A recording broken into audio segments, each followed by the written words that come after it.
waaw 7 hectares lañ def fii CC8 waaw donc ñebe bi aussi di ñebe voilà. fii gis nga renforcement bi. waaw mooy génn. gis nga mooy génn nii. ça c'est bien. waaw parce que. voilà boo gisee lii ay garab la. waaw bu ñu mën nañ jaar aussi ci biir. garab si seen ngeen def fi garab yi. def na gun nañ fii ngeen di wax kàddu yi. non non ay citronnier ay mango waaw. xam na ñoo fiy liggéey 41. 41 personnes. waaw. des fois nag comme tey jii wala kii ñu woo waa dëkk bi yëpp ñu ñëw. waaw.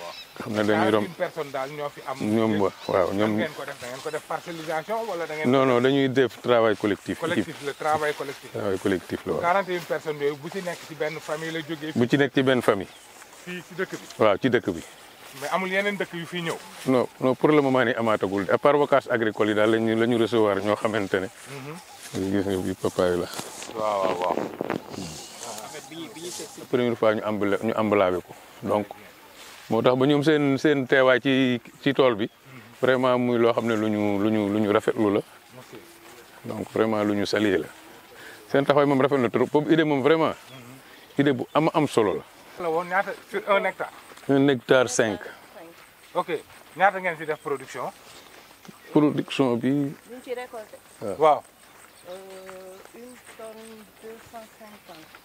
1 tonne 250 li ngeen ko. emballé nañ ko waaw bay nañ yëpp ren. ok donc am ngeen fi gerte. waaw ak gombo ak. aubergine. xaal. xaal am na fi tamit. xaal mu ngi fee ci beneen côté bi. beneen côté bi. am nañ aussi ñebe boo xamante ne nii namm la boo xam ne ñebe rek lañ fa béy. waaw mooy jiw yi ngeen ñu joxoon yéen waa ANIDA. bu ñu demee ba war a labourer ak yenn tracteurs yi si on veut avoir. un espace vraiment mais bon.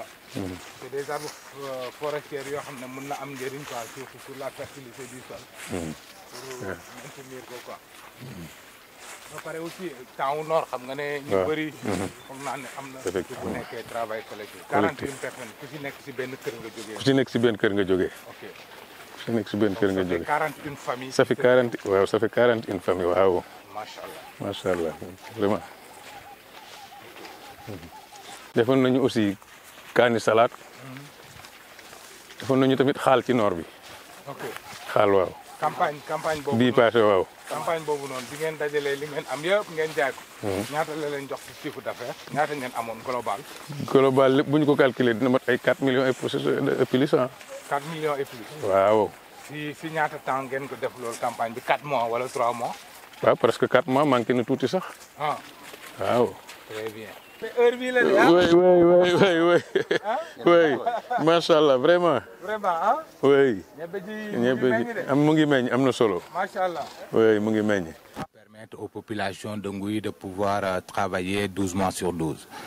Cette initiative rentre parfaitement dans la mission de l'ANEDA, dont la principale mission est de favoriser justement l'insertion des jeunes et des femmes dans le secteur agricole et d'un autre niveau aussi d'appuyer l'initiative privée. Mais ici à Ngouy, nous sommes dans la première partie de la mission, c'est-à-dire comment favoriser l'insertion des jeunes et des femmes dans le secteur agricole en leur permettant d'avoir accès à la terre, mais également à de l'eau. Comme vous le savez, au Sénégal, le problème le plus important qui freine un peu l'agriculture, c'est l'accès à l'eau. Aujourd'hui, l'expertise de l'ANIDA dans ce domaine concernant la maîtrise de l'eau n'est plus à démontrer. Durant ces 15 dernières années, l'agence a pu développer différents modèles de fermes à travers la maîtrise de l'eau qui l'a permis quand même d'implanter plus de 739 fermes à travers tout le territoire national. Et parmi ces 739 fermes, plus de 80% sont constituées par de petites fermes familiales qu'on appelle natangé. Ces petites fermes familiales à caractère individuel est une option résolue de l'agence parce que nous sommes convaincus que si nous voulons atteindre notre autosuffisance alimentaire et notre sécurité alimentaire, il est impératif qu'on puisse appuyer la modernisation des petites et moyennes exploitations agricoles familiales. Car aujourd'hui, on parle au Sénégal qu'on dispose de 600 000 ménages agricoles, dont les 80% sont constitués par de petites et moyennes entreprises agricoles familiales. Donc, dans un tel contexte, il est impératif qu'on puisse moderniser ces exploitations-là agricoles familiales et puis en leur donnant accès à de l'eau, leur permettant de pouvoir donc travailler 12 mois sur 12 et d'augmenter très sensiblement leurs revenus. Donc, c'est résolument cette option que l'ANIDA va prendre sous ma direction, donc mobiliser le maximum de ressources de l'agence pour démultiplier le territoire national. Et ceci nous permettra certainement de pouvoir créer plus de 150 000 emplois. Et nous travaillons là-dessus et qu'avec nos partenariats, il faut le dire, l'ANIDA quand même est une des rares agences qui a pu développer durant ces 15 dernières années une multitude de partenariats qui lui a permis de réaliser toutes ces fermes. Et parmi ces partenaires, on peut citer donc la Banque africaine de développement, l'Union, la coopération espagnole, donc le Royaume du Maroc, mais également d'autres projets et programmes qui sont logés au sein du ministère de l'Agriculture, notamment le Proval, notamment le Paris, notamment le PAPSEN, etc. Donc pour n'en citer que cela. Donc pour vous dire qu'aujourd'hui, l'expertise en matière d'infrastructures hydro-agricoles, en tout cas sur l'ensemble du territoire national, par rapport à l'ANIDA est reconnue. L'expertise de l'ANIDA là est reconnue partout. Et nous allons continuer de travailler dans ce domaine-là et de continuer à booster notre agriculture par la maîtrise de l'eau.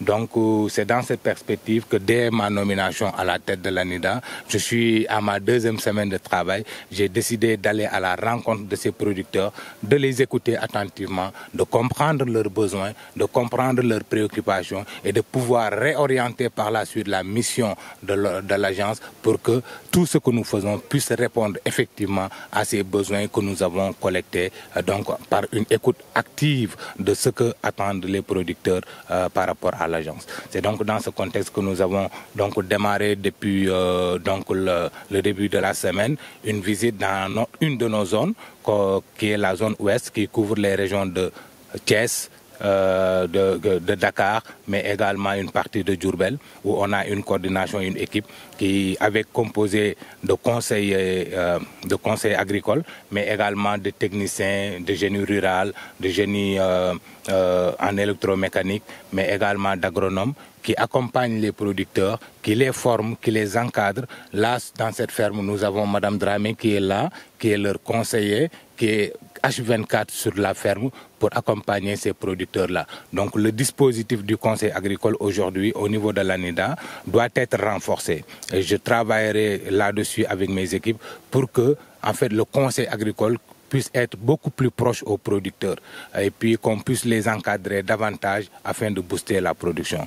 Donc en somme, c'était ça que nous étions venus faire ici à Ngouy. Et puis c'est une visite d'abord de courtoisie, une visite de prise de contact, mais aussi une visite qui nous a permis de recueillir un peu les doléances, les besoins, les insatisfactions, mais également les préoccupations et de discuter de façon très franche, ouverte et transparente avec les producteurs pour savoir exactement quelles sont les orientations qu'ils souhaiteraient que nous donnions que nous donnons à l'agence dès que nous sommes installés à la tête de l'ANIDA. Donc voilà. Donc c'est en somme c'est ça qui était l'objectif de ma visite aujourd'hui et je continue à poursuivre cette visite-là durant les semaines à venir. On va faire donc les coordinations de l'Est, notamment Tambacounda, Kédougou. Par la suite, on va descendre aussi dans les régions du Sud-Est, Kolda, Sédhiou, Bignona, Oussouye, etc. Et on fera aussi le Nord, le Centre. Donc je compte vraiment faire l'ensemble du territoire national, partout où on a des fermes agricoles. Je compte y aller, rencontrer les producteurs, les écouter, surtout les écouter pour comprendre véritablement leurs besoins afin de réorienter la mission de l'agence. Ça vraiment c'est un de mes premiers objectifs en tant que nouveau directeur général de l'agence. Par la suite, nous travaillerons aussi avec les différents partenaires pour pouvoir discuter avec eux, comprendre aussi leurs attentes, les différentes parties prenantes, donc afin de pouvoir aussi améliorer ce que l'agence est en train de faire dans le secteur agricole. Donc désormais, l'agence va s'inscrire dans une amélioration continue et que aujourd'hui, un de mes objectifs En tout cas, les plus urgents, c'est justement comment démultiplier le modèle de ferme villageoise un peu partout qu'on a vu aujourd'hui à Ngouy, mais également le modèle de ferme familiale Natangué de type individuel sur l'ensemble du territoire national. Donc voilà, c'est ça un peu l'objectif de ma visite. Merci beaucoup.